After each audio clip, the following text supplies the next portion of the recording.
here are the prompts for the verbal reflection. I chose 2, 3, and 4.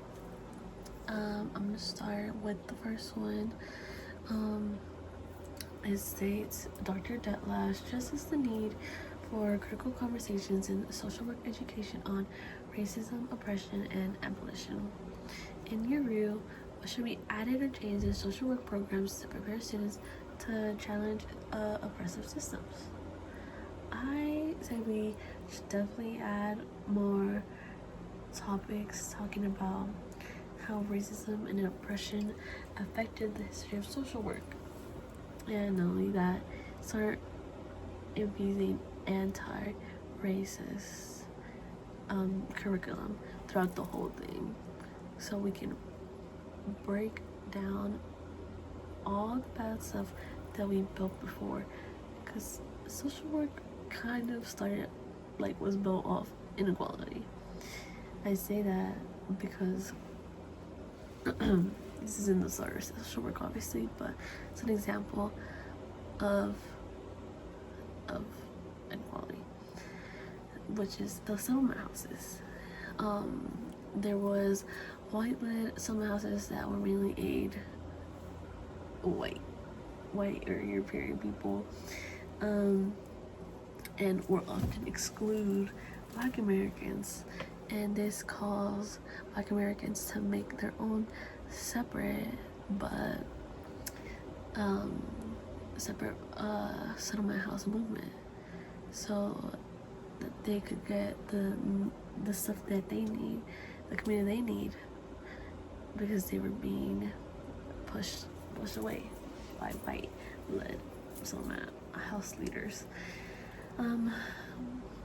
And I think it's important to show that, because we do pride, from what I've seen, social work workers pride themselves on being accepting, empathetic, and striving for social justice.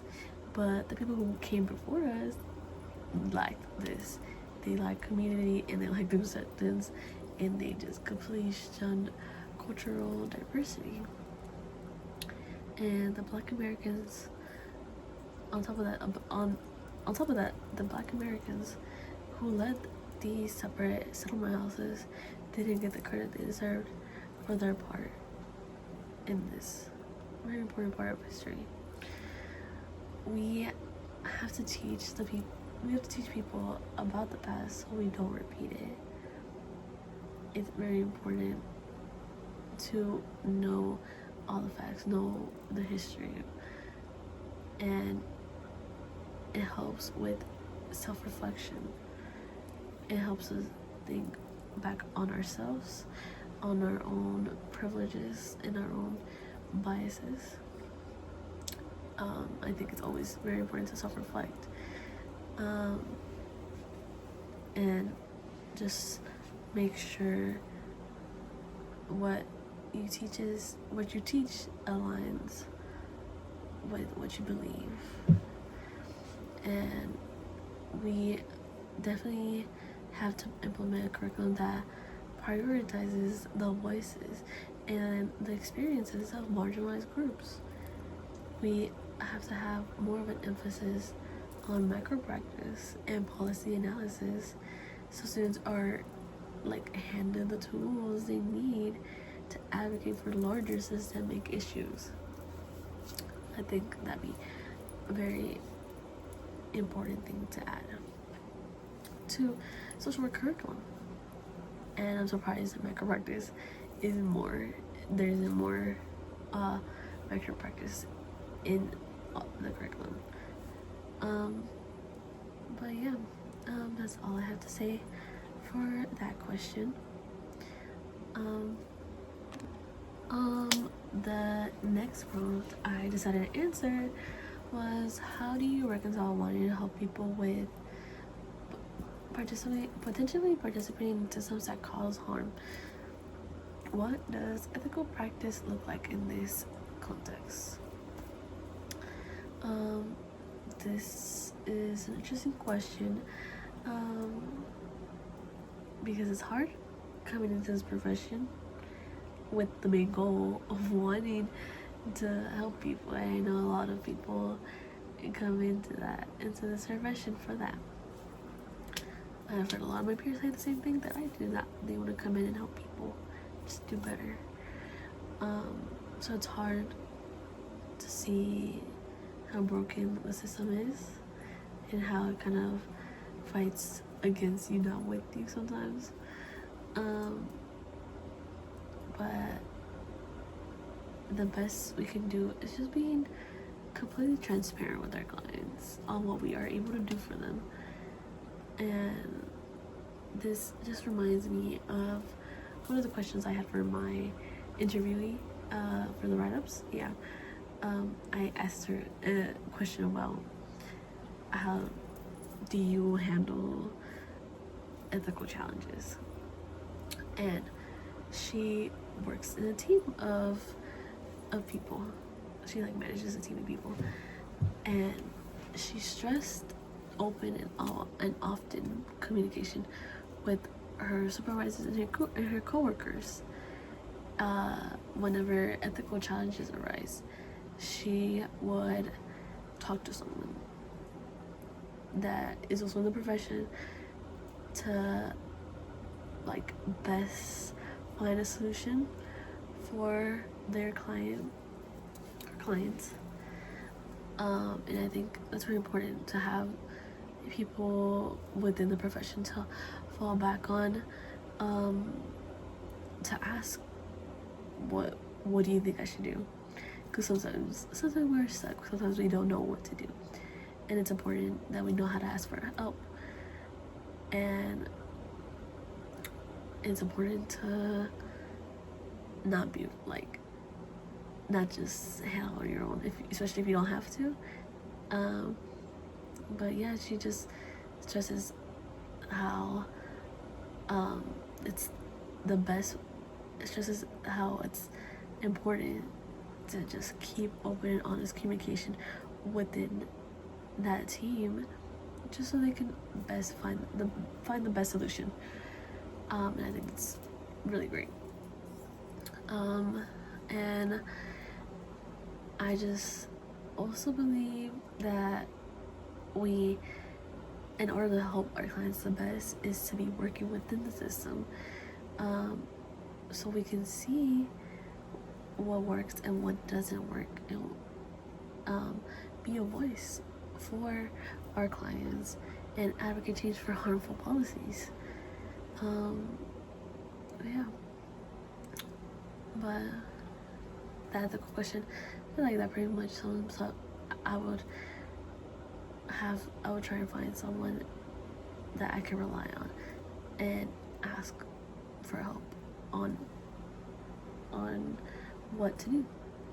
But if it's just myself, I would just try my best to navigate my client to the best solution and have the best intentions and clarity on what we're able to do in said situation, and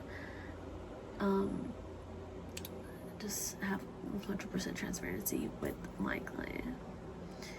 But yeah, and then the next question the next prompt I answered is Dr. Detlaff was removed as dean for his activism and speaking out on justice issues.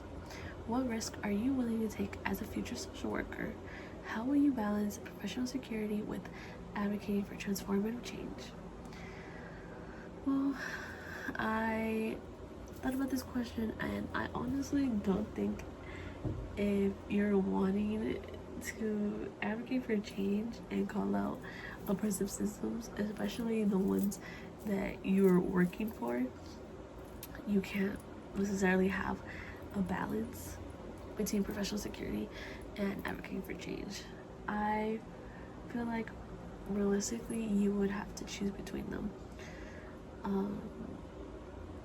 because in history you've always seen people lose their jobs for speaking on what they believe on, and most of the time, not all the time, that always leads to positive change, and they had to lose something to gain that. So yeah, that's why I say realistically, I feel like you'd have to choose which is a more important important thing for you, more important stance, and what lines up with your values and what you want to do more, you know? I would personally risk losing a job.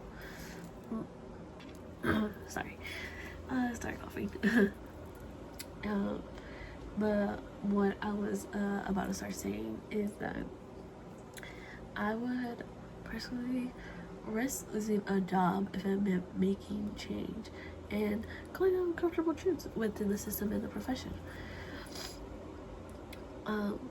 Because you can't, it's been proven from this profession that a lot of people have tried changing it from within, and they really can't, and it's better to come from the outside and just kind of break everything down. It's basically just start from scratch. Just basically, we should definitely start from scratch and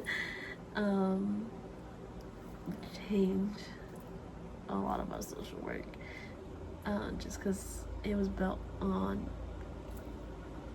inequality, and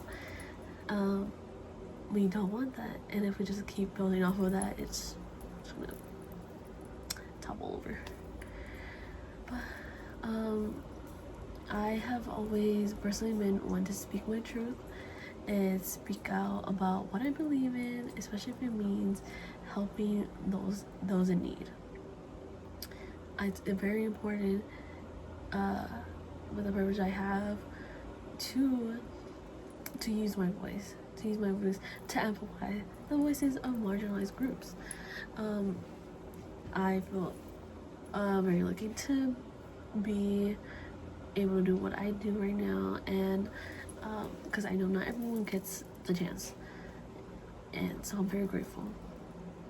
So I use my privilege whenever I can.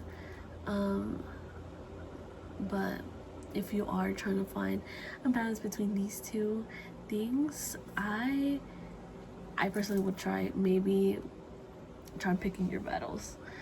Definitely know when something is gonna make you lose your job. Know the system that you're working for, and know how much you can say and change within said system. Because then you could still do something, so you don't just kind of deal with. So you don't just kind of deal with it. You still say something, still do something, but you still are able to keep your job. But that is all I have to say for that, and I think that's all 3 prompts I chose to answer. But yeah, it was good learning about this. I feel like it was very informative and very interesting topic we had to do, and very good prompts. So yeah, and that's all I have to say.